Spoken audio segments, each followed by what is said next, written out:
आप तमाम हजरात का शुक्रिया कि आपके ज़रिए आपकी वसातत से उन नाइंसाफ़ियों को मंजर आम पर लाने का मौका मिलता है जो इस इंतखाब में जिसको पहले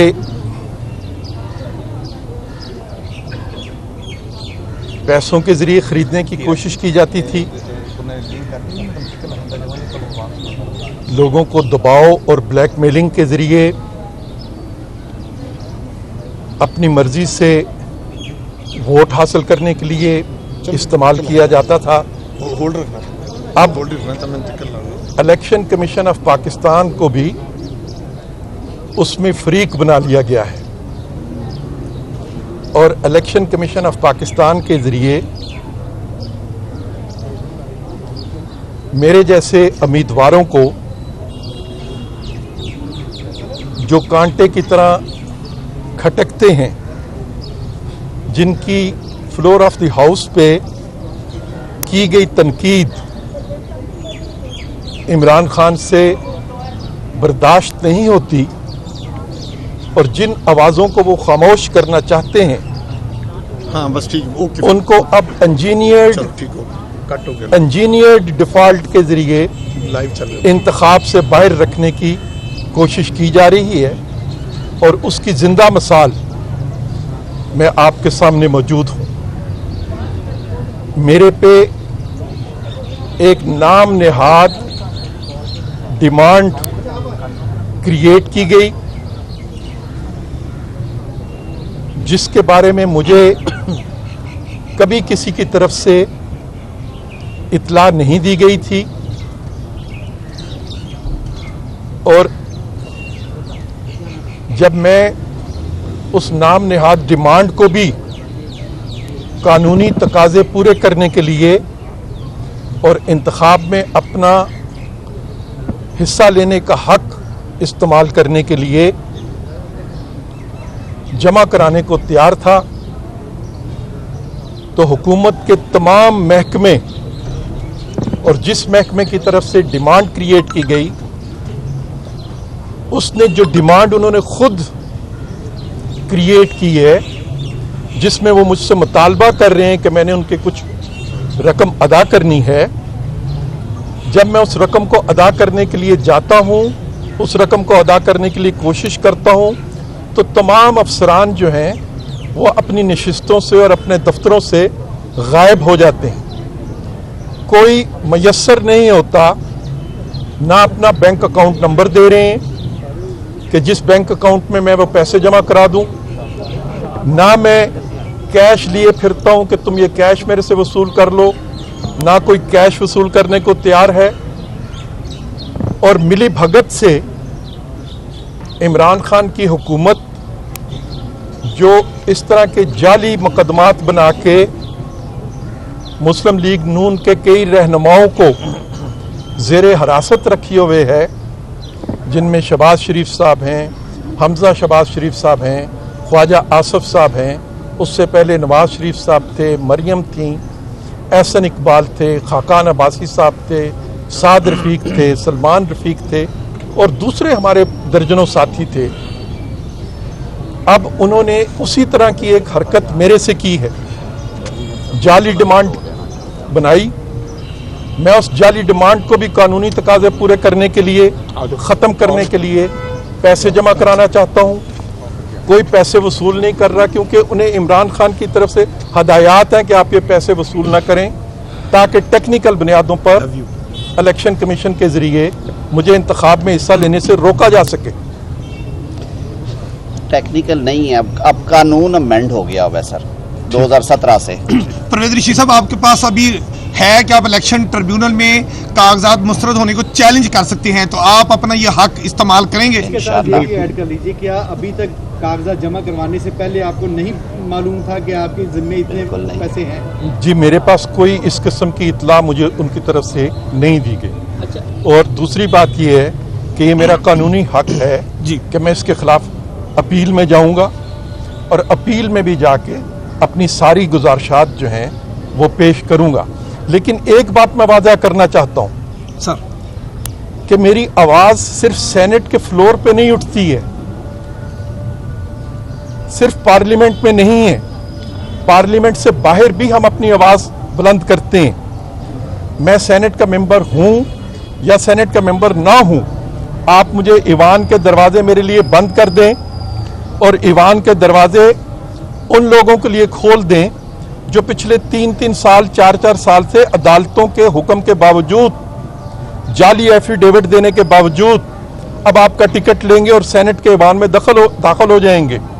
उनके लिए आपने दरवाजे खोल दिए, मेरे लिए आप दरवाजा बंद कर रहे हैं। आप दरवाजा बंद कर सकते हैं, मेरी आवाज को बंद नहीं कर सकते। और ये सवाल मैं आपसे पूछता रहूंगा, जो इस मुल्क में तर्ज हुकूमत आप लेकर आए हैं और जिस तरह आप हुकूमत के अदारों को और सरकारी महकमों को इंजीनियर डिफॉल्ट के जरिए अपने सियासी हरीफों को मैदान से हटाने के लिए इस्तेमाल करने की कोशिश कर रहे हैं, उसके खिलाफ मेरी आवाज पहले भी बुलंद होती रही है और आइंदा भी बुलंद होती रहेगी। आपसे मुराद आपकी इमरान खान है या वो लोग हैं जो आपके जो शोला बयानी से तांग है? थोड़ा सा ये भी बता दिए। मैं उन चेहरों की बात कर रहा हूं, वो इमरान खान के नुमाइंदे थे और इमरान खान के नुमाइंदे आपके सामने अभी गुफ्तगू करके गए हैं। और ये सारे मुकदमा जो है, जो कि एक झूठा है, ये उन्हीं का बनाया हुआ है। लेकिन इस झूठे मुकदमे को भी मैं अपनी तरफ से कोशिश करता हूं कि मैं उसको ख़त्म करूं। जो रकम वो कहते हैं मैं उसको अदा करने को तैयार हूं। मुझे बताइए, मैं उस रकम को फुटपाथ पे रख दूं चल के? मैं उस रकम को कहां पे जमा कराऊं? इसमें किसको मेरी मदद करनी चाहिए थी? इसमें मेरी मदद इलेक्शन कमीशन ऑफ पाकिस्तान को करनी है कि इलेक्शन कमीशन हुक्म देता उस अदारे को जिसने डिमांड क्रिएट की है। और कल हमने दरखास्त भी दी है इलेक्शन कमीशन को कि उस अदारे से कहिए कि हम पैसे देने को तैयार हैं, हमसे पैसे वसूल करें। लेकिन वो पैसे वसूल करने को भी तैयार नहीं, इलेक्शन कमीशन उन्हें कुछ बुलाने को और कहने को भी तैयार नहीं। जिसका काम है इलेक्शन कमीशन का कि वो मेरा ये हक मुझे दे कि मैं इंतखाब में हिस्सा ले सकूं, और इंतखाब में हिस्सा लेने के लिए जो शराइत हैं मैं पूरी करूं, मैं उन शराइत को पूरा करने को तैयार हूं। लेकिन उसके बावजूद मुझे ये मेरा हक नहीं दिया गया, इसके लिए मैं अपील में जाऊं। अच्छा एक मिनट परवेज साहब, ये बताइएगा, आप माशाल्लाह फेडरल मिनिस्टर भी रहे हैं, ये जो पंजाब हाउस है जिसकी नादहिंदगी आप पर इल्जाम है, ये तो बहसीयत वफाकी वजीर, बहसीयत पार्लियामेंटेरियन, जब आप वहां पे रहते हैं क्या आपका इस्तेहकाक नहीं है कि आप वहां पर फ्री रह सकते हैं? ये रकम कहां से आ गई? नहीं ऐसे मैं 2 मिनट एक लीगल चीज जो है ना, जो आपने कहा है ना, मेरा ख्याल है मैं 1 सेकंड में, एक जो लीगल चीज है आप दोस्तों की विसातत से सिर्फ इनके चेहरे से नकाब उठाने के लिए जो हमने आज आर्ग्यू किया है खालिद इसाक साहब ने, ये 2013 से 2018 2016 तक के डिफ़ॉल्ट इकट्ठे किए गए और जो नोटिस शो किया गया जो कि एक फ़ोटोकॉपी है जिसे किसी सरकारी महकमे ने ऑन नहीं किया, उस नोटिस की रूह से ये 2019 अक्टूबर में एक नोटिस जारी किया गया। परवेज़ रशीद साहब ऐवान बाला के रुकन थे, ये किसी से ढकी चुकी बात नहीं है। वज़रिया चेयरमैन सेनेट या सेक्रेटरी सेनेट के किसी ने आज तक परवेज़ रशीद साहब तक वो नोटिस नहीं पहुंचाया। अगर ये गवर्नमेंट डिफ़ॉल्ट था तो इनकी तनख्वाह अटैच की जा सकती थी, उसका कोई तारुक नहीं किया गया। इसको कालीन के नीचे छुपा के रखा गया एक खुद साख्ता नोटिस को। इसकी हकीकत कल भी हमने कहा कि हमारे पास पार्लियामेंट लॉजेस में हमारे पास रिहाइश मौजूद थी, हम पंजाब हाउस में क्यों रहते, कोई हमें दरख्वास्त दिखाई जाए। कल हमने दरख्वास्त दी इनकी ऑब्जेक्शन आने के बाद कि पंजाब हाउस के नुमाइंदे कंट्रोलर को तलब किया जाए वो इस नोटिस को ऑन करें और इसके साथ दस्तावेजी शहादत दें, जो कि हमारा कानूनी और आईनी हक है। लेकिन मैं बड़ी बदकिस्मती की बात समझता हूँ और मुझे शर्म महसूस हो रही है कि जो आइन के ताबे शफाफ इलेक्शन कराने की जिनकी जिम्मेदारी है, रिटर्निंग ऑफिसर साहब बैडली फेल करके अपनी इस ऑफिशियल ड्यूटी को डिस्चार्ज करने के लिए और उन्होंने कागजात मुस्तरद किए हैं। ये एक फिट केस है, अपील में हम जा रहे हैं। इंशाअल्लाह उल अज़ीज़ परवेज़ रशीद साहब सेनेट का इंतखाब लड़ेंगे भी और जीतेंगे भी इंशाअल्लाह। ये बताइएगा कि आप बार बार जब भी किसी नून लीग के रहनुमा से बात होती है, इस तरह का मामला होता है, तो वो इमरान खान पर डाल देते हैं। लेकिन मरियम और नवाज शरीफ कहते हैं कि हमारा मुकाबला तुमसे है ही नहीं है, सिलेक्टेड से है। तो क्या आप समझते हैं इमरान खान इतने ताकतवर हैं, ये काम आपके खिलाफ उन्होंने करवाया या सिलेक्टर्स ने करवाया? थोड़ा सा सच बोलते हैं।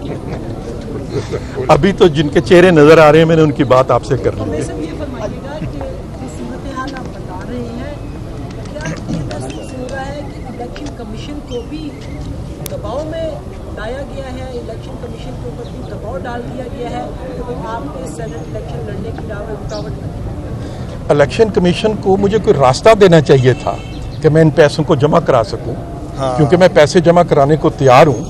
तो इलेक्शन कमीशन का फर्ज था कि जिसने डिमांड क्रिएट की है, जब वो उसकी डिमांड को तस्लीम कर रहा है इलेक्शन कमीशन, उसकी डिमांड को तस्लीम कर रहा है इलेक्शन कमीशन, तो इलेक्शन कमीशन उस डिमांड करने वाले को बुलाए और के भी हमने आपकी डिमांड तस्लीम कर ली, ये पैसे देने को तैयार है, आप पैसे वसूल करें। क्योंकि मेरी तो शिकायत ये है कि मैं पैसे देने को तैयार हूँ, वो पैसे लेने वाला मुझे मिल नहीं रहा। अब मैं पैसे कहाँ पे हवा में उछाल दूँ, नोटों को फुटपाथ पे फेंक दूँ, किसके अकाउंट में जमा कराऊँ? अगर मैं एटीएम मशीन ही बता दें मुझे कौन सी है उनकी, उस एटीएम मशीन में जमा करा दूंगा। सर ये बताइएगा कि खाली इमरान खान को ही आपकी जो आवाज़ थी या शोला यानी जो आप करते हैं वो ही उनको ही नापसंद थी, या किसी और लोगों को भी आपकी आवाज़ से कोई मसला था जिसकी वजह से ये इलेक्शन के ज़रिए जो है अब आपको पीछे किया गया है? इसके साथ ये भी इजाफा कर दें, क्या आपको लगता है कि डॉन लीग जो वजह बनी थी आज उसी का ये असर है कि आफ्टर फैक्ट?